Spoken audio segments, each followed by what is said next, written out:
में आपका स्वागत है। मैं हूं मनोज और बता दें, मुख्यमंत्री नीतीश कुमार ने पटना में जब अपने जन्मदिन के मौके पर कोरोना वैक्सीन लिया तो उन्होंने कई संदेश दिए। उन्होंने साफ कहा कि उन्होंने निर्देश भी दिया है कि जो प्राइवेट क्लिनिक हैं वो भी वैक्सीन जो है सो मुफ्त में देंगे और इसका जो मुआवजा होगा, उसका जो पैसा होगा वो बिहार सरकार देगी। तो एक बड़ी घोषणा उन्होंने चुनाव में किया था कि जो आम जनता को कोरोना वैक्सीन का पैसा नहीं देना पड़ेगा, आज उन्होंने वही किया।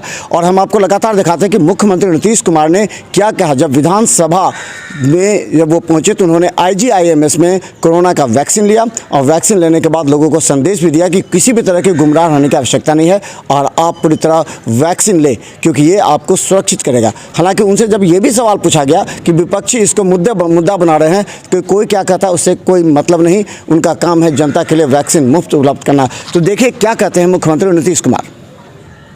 सीएम नीतीश IGIMS में कोरोना टीका का पहला डोज लिया। टीका लेने के आधे घंटे तक मुख्यमंत्री को अंडर ऑब्जर्वेशन रखा गया। नीतीश कुमार के साथ बिहार के दोनों मुख्यमंत्री किशोर प्रसाद और रेणु देवी ने कोरोना का वैक्सीन लिया। मुख्यमंत्री के टीकाकरण के समय राज्य के स्वास्थ्य मंत्री, मंगल मंत्री, शिक्षा मंत्री विजय चौधरी, स्वास्थ्य विभाग के प्रधान सचिव सत्यवामित समेत लोग मौजूद थे। पहला टीकाकरण उसी समय हमारे साथी और बिहार के माननीय हेल्थ मिनिस्टर साहब भी और प्रधान सचिव भी, दोनों हम लोग साथ में बैठे थे और अधिकारी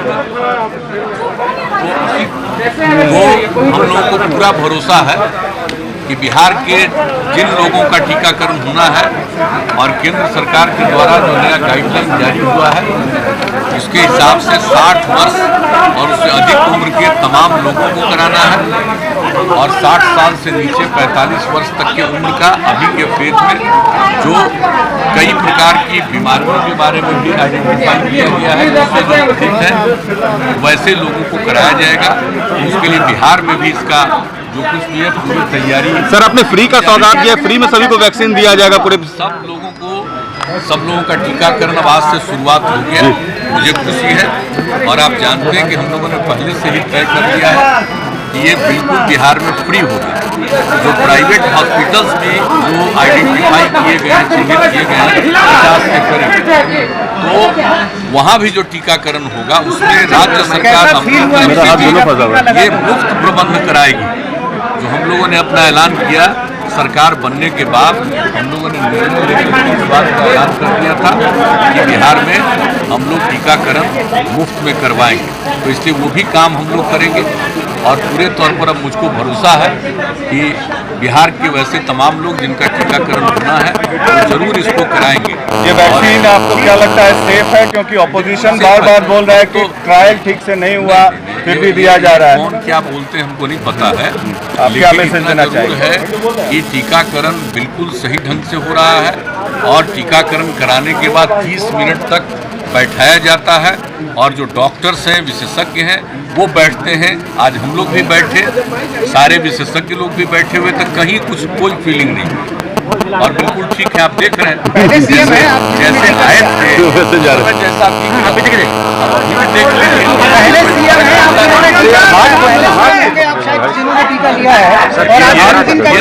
ये तो आप सबों को मालूम होगा, लेकिन सबसे खुशी की बात है कि आज तो देश में पहला टीकाकरण आदरणीय प्रधानमंत्री 6 बजे लिया और कल ही सब तय था। हम लोग बैठ करके तय किए थे 1 बजे दिन का समय निर्धारित हुआ था कि इसी समय हम लोग करवाएंगे, तो आज आकर के करवाए हैं। तो मुझे बिहार के लोगों को क्या मैसेज देना चाहेंगे आप? लोगों से क्या मैसेज दीजिएगा? विधायक और जो हमारे माननीय विधायक हैं और विधान परिषद के माननीय सदस्य हैं, उन सब लोगों का भी टीकाकरण यही IGIMS में कराया जाएगा सभी का। पहले एक बात, जी हाँ, पहले एक बात हो रही थी वही किया जाए, लेकिन ये बात भाई देखिए 30 मिनट बैठाना है और डॉक्टर्स को, एक्सपर्ट्स को देखना है, तो ये इंतजाम जो IGIMS में हुआ है या इस तरह के सरकारी अस्पतालों में और अन्य जगहों पर है वो ज़्यादा उपयोगी है।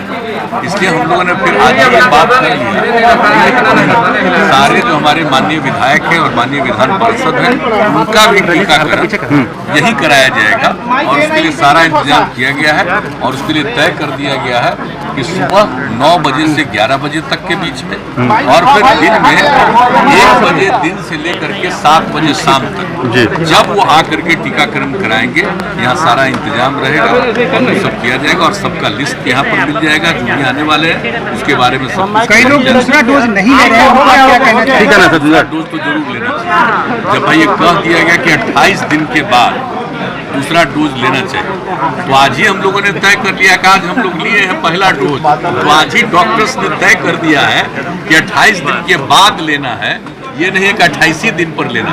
आज ही यहाँ IGI-MS के लोगों ने तय कर दिया कि हम लोगों ने आज 1 तारीख को टीकाकरण करवाया पहला और दूसरा टीकाकरण कराएंगे 31 मार्च को।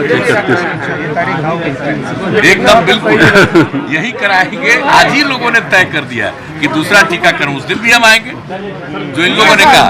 पहले तो मेरे मन में था कि 28 ही दिन में कराएंगे, कहा कि नहीं मिनिमम 28 दिन और उससे कुछ ज्यादा दिन होता है तो और अच्छा है, उपयोगी। इसलिए इन्हीं लोगों ने अभी तय किया। कितने हॉस्पिटल्स में वैक्सीनेशन प्रोसेस चालू होगा? हम लोगों के जितने अस्पताल हैं उसमें तो होगा और नीचे के लेवल पर भी किया जाएगा। नहीं कुछ नहीं प्राइमरी हेल्थ सेंटर तक भी कराया जा रहा है और निजी क्षेत्र के 50 हॉस्पिटल्स का अभी तक यही। ठीक है ना सजिंदर, सब लोगों से यही अनुरोध करेंगे कि बिल्कुल कोरोना से हम लोगों को छुटकारा पाना है और इसके लिए जो रिसर्च के बाद ये नतीजा निकला है कि टीकाकरण करा लेने से, वैक्सीनेशन करा लेने से मुक्ति रहेगी। इसलिए सब लोगों से हम आग्रह करेंगे कि जिन लोगों को भी कराना है उनको अवश्य टीकाकरण कराना चाहिए। हम सबसे विनम्र पूर्वक आग्रह